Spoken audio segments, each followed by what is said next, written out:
స్వచ్ఛమైన తెలుగుని మా తెలుగు అబ్బాయే అనిపించేలాగా అది ఎలా సాధ్యమైంది అది తర్వాత తెలుసుకుంటే మాకు చాలా సర్ప్రైజింగ్ గా అనిపించింది. నాకు లావణ్య ఇద్దరికి తెలుగు రాదు, మేమైతే ఎగ్జామ్స్ లాగా ప్రిపేర్ అయ్యాం. అరే ఎలాగైనా డబ్బింగ్ చెప్పాలి. తర్వాత డబ్బింగ్ స్టార్ట్ అయ్యే ముందు నేను మెల్లగా అడిగాను, నువ్వు ఏం అనుకోకపోతే నేను ట్రై చేయొచ్చా డబ్బింగ్ అంటే. ఎన్ని రోజులైనా పర్లేదు నువ్వే చెప్తున్నావని ఆల్మోస్ట్ 21 డేస్ డబ్బింగ్ చెప్పించారు.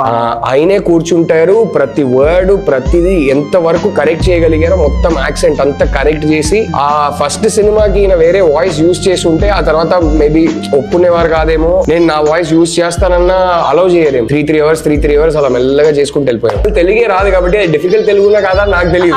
నేను నేర్చుకునేదే ఫస్ట్ అది. అను గారి డైలాగ్స్ తో నేను తెలుగుకి ఇంట్రడ్యూస్ అయ్యాను. అందుకే ఇప్పుడు పోయిటరీ రాయగలుగుతున్నా. అంటే నాకన్నా ఈ సినిమా లైఫ్ ని ఎఫెక్ట్ చేసిందని చెప్పడం ఇంకెవరికి ఉండదు. Because this film gave me my wife. The world that I have today, the career that I have today, my family is everything to me. The centre of my universe is my wife and my 2 kids. అది ఉండేది కాదు. ఆ cinema లేదంటే నాకు identity లేదండి.